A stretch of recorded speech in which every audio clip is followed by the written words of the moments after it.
Hello, welcome back to I Got Board I got Game. board game. I Got Board Game. I'm Ben, I'm John. and today we are here to do a review, and this is our summary review video.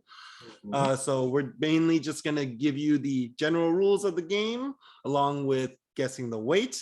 John guesses the weight. Wait. And our ratings here. And then be sure to check out our detailed review video for our detailed pros and cons and why we came to our ratings. But getting into this video, we are doing a review of an older game. Historical person, the Duke of Wellington. Are you sure that's not Napoleon or something? No, it's Duke of Wellington, who historically defeated Napoleon at the Battle of Waterloo. Oh. Except By the way, that's not the actual theme. Nothing to do with the theme. We are reviewing The Duke from Catalyst Game Labs. This game came out, according to Board Game Geek, came out in 2013. And as I was mentioning to John before this, that was when I was just getting into board games still. So this was from a while back when we were still trying out new games early on in all this board game adventuring. And so we will go into the general rules, not all the small details, but general rules of this game, The Duke, and then get onto our ratings for you. And so I'll share a picture of how the game looks pretty early on, but the general setup of the game. So The Duke is a two-player abstract game, basically a reimagined chess or a chess-like game, where both players, it's just a two-player game, are trying to capture the opponent's duke, which is essentially the king in this game. And so the way you're going to set up is both players are going to start with their duke in one of the center column spaces opposite each other, and then two footmen adjacent to their duke, and they can choose which of the three sides to put those two footmen on. And all the pieces are going to start on their starting side, which is with the pawn symbol in the middle being black. Because in this game, every piece has two sides. And during the game, you can always look at the other side of your pieces, but your opponent cannot see it unless you all both agree to let yourselves view it. But what the pieces do then is they're going to move on your turn according to how it's detailed on each piece. And so that's basically all you're going to do. You're either going to move or activate one of your pieces, or you're going to add a new piece randomly from your bag of random pieces. And then it'll go to your opponent's turn, and they'll choose one of those options too, move one piece or add a new piece. So for moving a piece, which is the main action in the game, like I said, each piece moves according to how it's drawn on the piece itself. And so there's a bunch of different kinds of moves, but the most basic ones that you'll see, especially in this example, are these black circles, which mean move. And so that's like a regular kind of pawn movement, if you will, just moving to that space. And so this footman on its default side, its starting side, can be moved either left, right, up or down one space if that space is empty. Or once a piece moves though, or is activated, you'll flip them to their other side. So basically every piece is going to be moving and flipping as you play the game. And so then you can see here, this footman has already moved and then flipped to the other side. So the next time you want to use them, they can move diagonal one space or two ahead. And so when you move into another piece, that's when you capture that piece, like in chess and checkers. And that's how you ultimately get rid of the opponent's other pieces or ultimately capture their duke. And so then some of the other movements you'll come across in this game are not depicted here, but you'll even have like an empty circle instead of a black circle, meaning the piece can jump to that space, meaning it can go over ally or enemy pieces to land there. Or you might see these arrows, which is sliding, which is going all the way in that direction until they hit another piece or hit the end of the board. And so you can see the Duke by default on its starting side can move all the way left or all the way right. And then you have even something like jump sliding, where it's going to be an arrow in a further spot, meaning you can jump over pieces to there and then slide in the direction that the arrow is pointing as far as you want. And there's other small actions too that can end up on pieces, such as striking, commanding, like telling a piece what to do, to defending a piece from getting hit. So those are all other actions that are going to show up on pieces and that are in the rule book. But that is the general idea of the game. You're going to be moving pieces, or like I said, the second action is adding pieces, where both players have the exact same pieces on the board starting out, and then the rest are the same in their bags. And so on your turn, instead of moving a piece, you can randomly draw one out and put it adjacent to your Duke, as long as there is an empty space. And so that's how you can add more pieces and get other pieces with different kinds of actions onto the board throughout the game. And so you'll go back and forth doing one of these two actions until one player captures the opponent's Duke, or if you can't move at all because of your pieces' movements and how they're closed in on the board, then you lose also. And so take the other opponent's Duke, or make sure they can't move anymore at all, and you win. And that's how you played the Duke. And so with that said, and that general idea of how this chess-like game plays, we'll get into our ratings. And so starting with John, what would you rate the Duke? Oh, well, actually, sorry. Wait first, right? Wait, John guesses. No way. Wait. That's right. Yes. You don't want to miss your chance to win a copy of this game. So And with this explanation of the game, I think in my guess for the weight is probably a 2.35.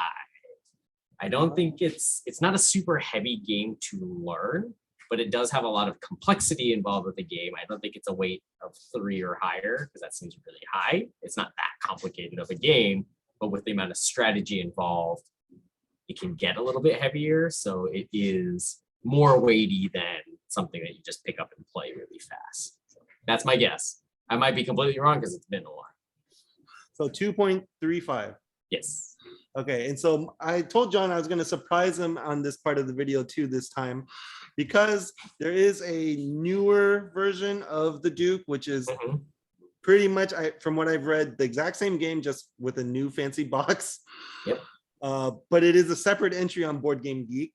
And so with his weight, I'm going to let him basically have 2 points to check. 2 chances. The weight that Board Game Geek has for the original game and for the new version called the Duke Lord's Legacy, which again is the same game, so it shouldn't have a different weight, but Board Game Geek somehow does. So he said 2.35. So let's go to Board Game Geek and see if he actually got that right. So 2.49. I was close. he was close. Not So that this is far.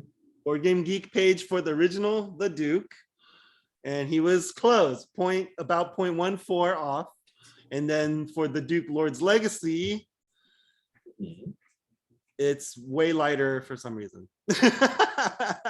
Lame. I was so much closer than the other one. So here we go. This is the We'll one go you're with this supposed to one. do, but he didn't get it either. No free copy for you. It was Which in would have- between the range, right? Price is Right It rules. would have been hard because this original version is like hard to get now, I think. It's pretty old. And so obviously here it shows my rating for the game. Going into our ratings, I give the Duke a 6.5. And I was debating for a while when thinking about this today of 6 or 6.5. And I think part of it is because I just don't get back to playing it anymore, after all these years. And I think a 6 here will play if in the mood, which is kind of like, I really have to be in the mood to go back to this abstract chess-like game after all these years. But I would still try it again because it's such a fast game. But I ultimately bumped it to a 6.5 because I think the production is amazing, actually. And I still remember it from when I first tried the game, that all the pieces that you actually are playing with, well, for one, it all fits in this box. And I think originally the game was like 35, $40. So it's not too bad if you consider what's actually inside the box, which I will open up right now to hopefully show you quickly. Let me go back to us.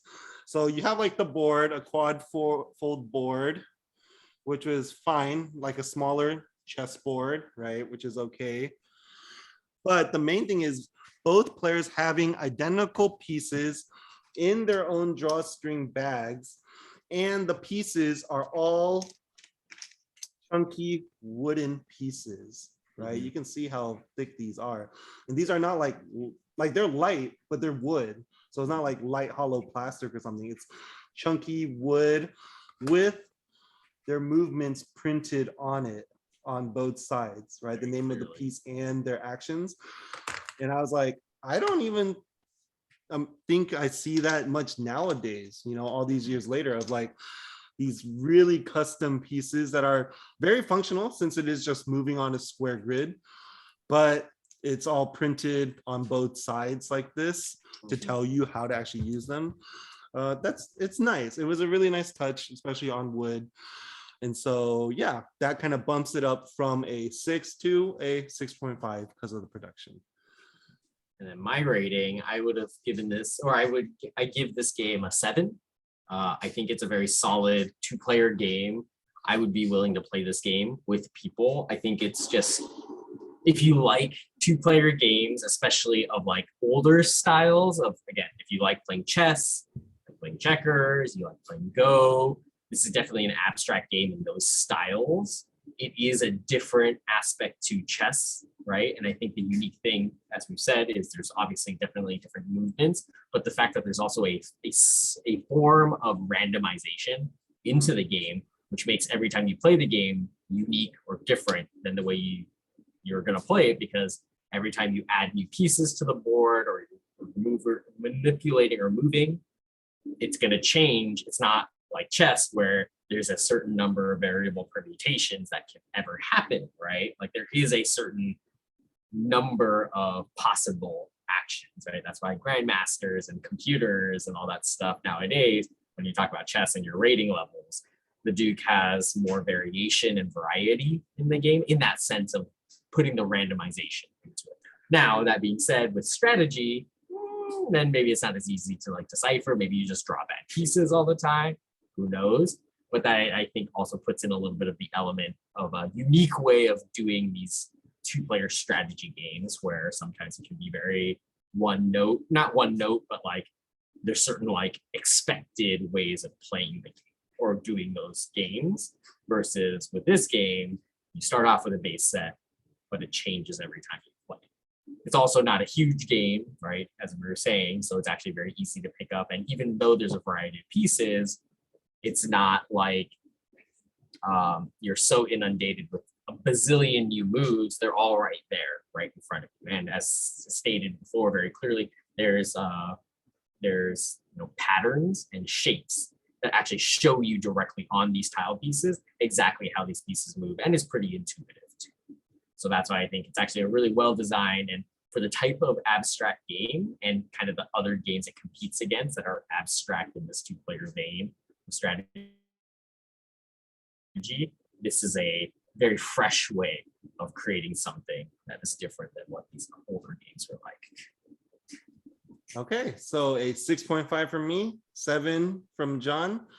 And so if this has been helpful, interesting, I hope you'll share this video with people you play board games with, friends, family. Hope you'll consider subscribing to this channel and following us on Instagram at I Got Board Game. And until next time, we'll see you then. Bye.